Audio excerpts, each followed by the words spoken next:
우리가 이 신앙생활을 하면서 가장 익숙한 것이 무엇입니까?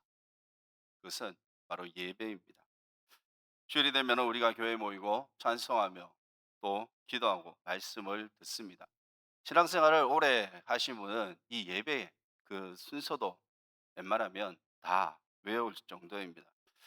우리가 이 설교 또한 어느 정도 한다라는 것도 대충은 그렇게 아실 겁니다. 주일날에는 낮에는 몇십 분 정도 해서 또 몇 시에 마치고 또 언제 밥을 먹는 것까지 대충 그렇게 시간까지 아실 겁니다. 그만큼 우리는 이 예배에 익숙하다는 것이죠. 그런데 이 익숙한 것이 언제나 좋은 것만이 아닙니다. 익숙해지면은 소중함을 잊어버릴 때가 있기 때문이죠. 우리가 매일 가족, 보는 가족 어떻습니까? 얼마나 귀합니까? 그런데 그 가족을 잊어버릴 때도 있고 기억하지 잘 못할 때가 있고 우리의 이 건강도 마찬가지입니다. 이 건강이 얼마나 감사한지 모릅니다. 이 마찬가지 우리가 매번 드리는 이 예배, 매번 드리지만 얼마나 놀라운 은혜인지 그것을 잊어버릴 때가 있다는 것이죠. 오늘 말씀에서는 예수님께서 사마리아의 한 여인을 만나신 그 이야기 가운데에 나옵니다. 이 여인은 사람들이 잘 나오지 않는 한낮에 이제 물을 기르러 나오게 되죠. 자신의 이 삶을 다른 사람들에게 드러내고 싶지 않았을 것입니다. 이 여인은 남편이 다섯이 있었고 또 지금 함께 있는 사람도 자신의 그 남편이 아닙니다. 아마 이 사람들이 뒤에서 수군거렸을 것입니다. 저 여인은 저 여인은이라면 그냥 말하지 않아도 이미 어떠한 여인인지 알고 있었을 것입니다. 사람들의 말은 이 참 빠릅니다. 좋은 이야기는 그렇게 소문이 빠르지 않은데 나쁜 이야기는 굉장히 소문이 빠르다는 것이죠. 그래서 이제 이 여인은 사람들을 피해서 우물가에 나가게 되죠. 놀랍게도 바로 그곳에서 그 여인은 예수님을 만나게 됩니다. 사람들은 그 여인을 그 여자를 피했지만 예수님께서는 피하지 않으셨습니다. 이 사람들은 그 여자의 과거를 보았습니다. 그 여자에 대해서 알고 있었습니다. 그러나 예수님은 그 여자의 영혼을 보았다는 것이죠. 사람들은 저 여자는 문제가 많다라고 그렇게 생각을 했지만 예수님께서는 그 여인에게도 구원이 필요하다라는 것을 아셨습니다. 이것이 복음입니다. 우리가 주님께 착하기 전에 주님께서 먼저 우리를 찾아오신 것이죠. 예수님과 이야기를 나누던 중에 이 여인은 예배에 관한 질문을 이제 하게 됩니다. 우리 조상들은 이 산에서 예배를 했는데 당신들은 예배할 곳이 예루살렘에서 있지 않습니까? 그러니까 이 사마리아 사람들은 그리심 산에서 예배를 한다라고 그렇게 생각을 했고 유대인들은 예루살렘에서 예배를 해야 한다라고 그렇게 생각을 한 것이죠. 쉽게 말하면 이겁니다. 도대체 예배는 어디에서 드려야 진정한 예배입니까? 라고 그렇게 묻게 되는 것이죠. 그런데 예수님께서는 대답이 이 뜻밖입니다. 이 산에서도 말고 예루살렘에서도 말고 아버지께 예배할 때가 온다라고 그렇게 말씀을 하십니다. 예수님께서는 여인에게 예배의 장소보다 더 중요한 것이 있는데 그것이 너희들의 그 마음에 있다. 그러면서 이 23절에서 이렇게 말씀을 하시는데 우리가 23절 한번 보겠습니다. 한번 읽겠습니다. 시작. 아버지께 참되게 예배하는 자들은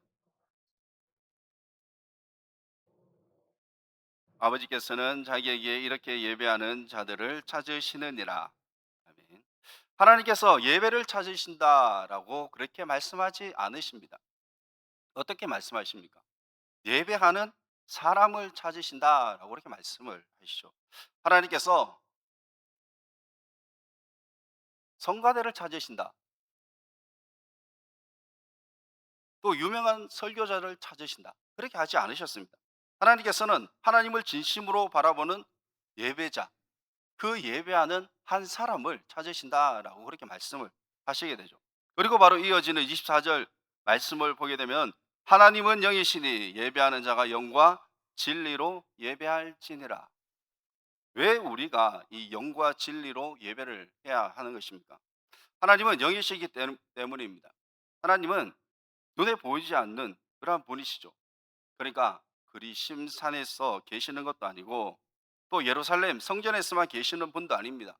하나님은 어디에나 계시면서 또 우리의 겉모습뿐만 아니라 마음 깊은 곳까지 아시는 분, 계시는 분이십니다. 그래서 예수님께서는 예배의 그 장소를 따지던 그 여자에게, 그 여인에게 어디서 예배를 하느냐보다 어떤 마음으로 하나님 앞에 예배를 드리느냐, 그것이 중요하다고 말씀을 하고 계시는 것이죠. 우리는 이 장소를 봅니다. 우리는 자주 이 장소를 봅니다. 좀 전에 말씀을 드렸지만 이 교회가 큰지 아니면 작은지, 사람들이 많은지, 성가대가 성가대를 찬양을 잘 하는지, 또 이 음향이 좋은지, 물론 이러한 환경 중요합니다. 하지만 하나님께서는 예배당의 그 크기를 먼저 보시는 것이 아니라 우리의 중심을 보시는 것이죠. 두세 사람이 작은 공간에서 예배를 드린다 할지라도 그 마음이 하나님을 향해 있다면, 하나님을 향한 그 예배라면 하나님께서는 그 예배를 귀하게 받으신다라는 것입니다. 반대로 이 수천 명이 모여 있는 찬양에도, 모여서 그렇게 찬양해도 우리가 그 자리에서 마음이 하나님께 없다면은 나는 그 자리에 그냥 앉아 있을 뿐 진정으로 예배하고 있지 않는 것입니다. 몸은 교회에 와 있는데 마음은 집에 가 있을 수도 있습니다. 찬송을 부르는데 생각은 오늘 저녁은 뭐 먹지? 라고 그러한 생각을 할 수도 있는 것이죠. 또 이 설교를 듣는데 갑자기 어제 보내지 못한 그 문자를 보낼 생각을 또 할 수도 있습니다. 우리 마음은 너무나도 바쁩니다. 몸은 지금 이 자리에 있는데, 교회에 와 있는데 마음은 전국을 돌아다니고 있죠. 그래서 하나님께서는 우리의 몸만 예배당에 앉아 있는 것을 원하시지 않습니다.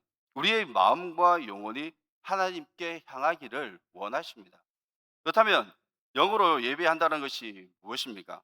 쉽게 말하면 이 겉모습만 갖추면서 예배를 하는 것이 아니라 우리의 마음과 영혼을 다해서 하나님 앞으로 나아가는 것입니다. 몸은 예배 자리에 있어도 마음이 하나님을 향하지 않으면은 그것은 참된 예배가 아닌 것이죠.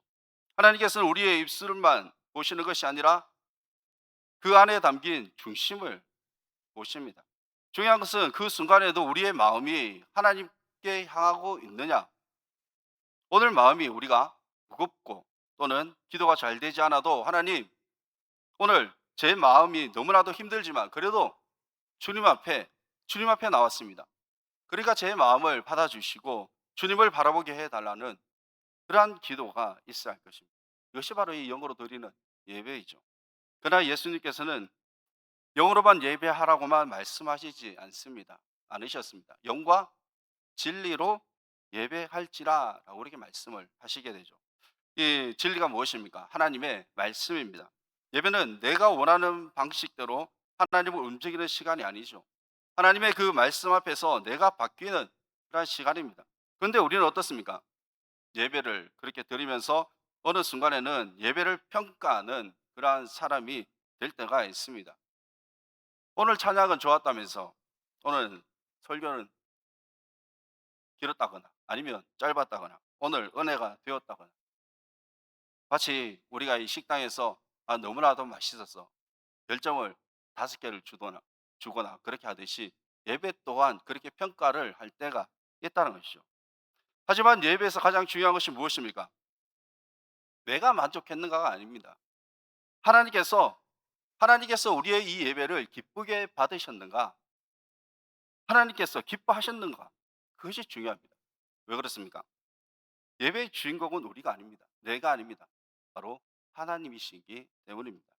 그래서 우리가 예배를 마치고 나올 때 오늘 내가 무엇을 받았는가, 그것을 생각하는 것이 아니라 오늘 나는 하나님 앞에 무엇을 드렸는지, 정말 이 내 마음과 감사를 드렸는지, 또 하나님의 말씀 앞에 순종하겠다고 그렇게 결단을 했는지, 그것을 우리가 돌아보아야 할 것입니다.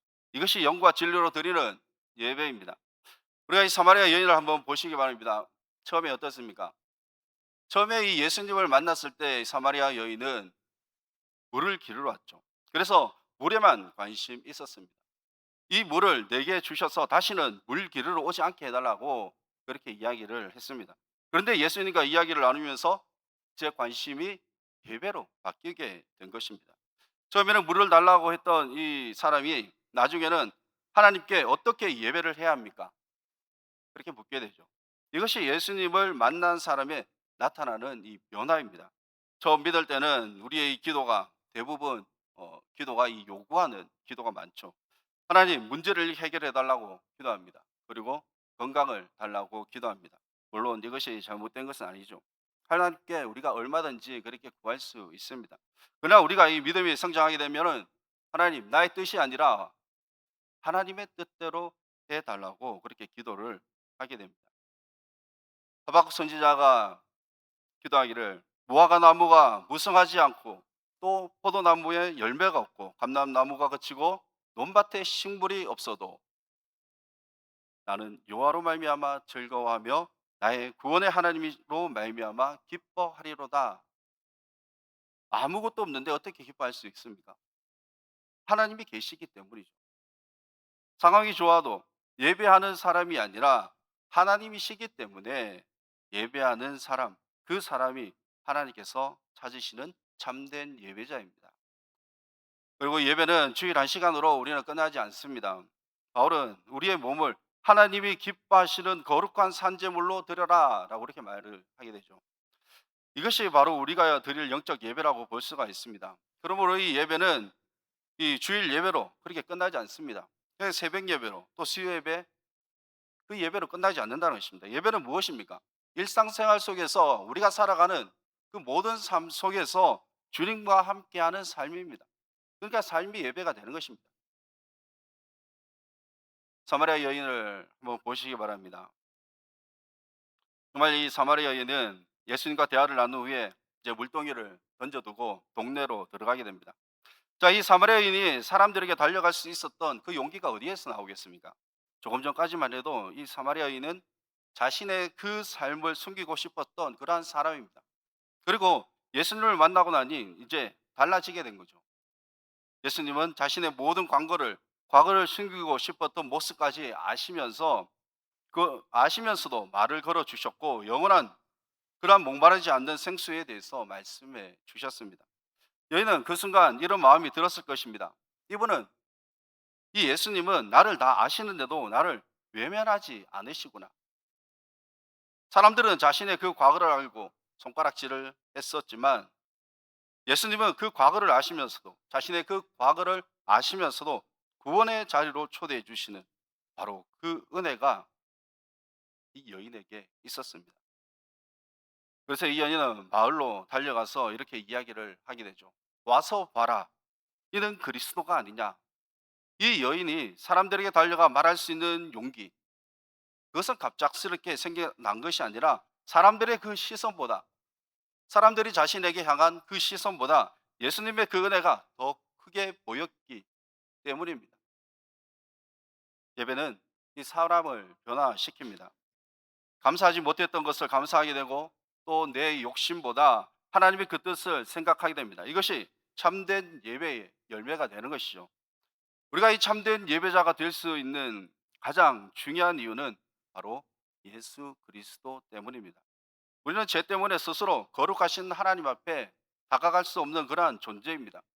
그러나 예수님은 우리의 모든 죄를 담당하시고 그 보혈의 피로 말미암아 우리는 하나님 앞으로 나아갈 수 있는 그 길을 열어 주셨습니다.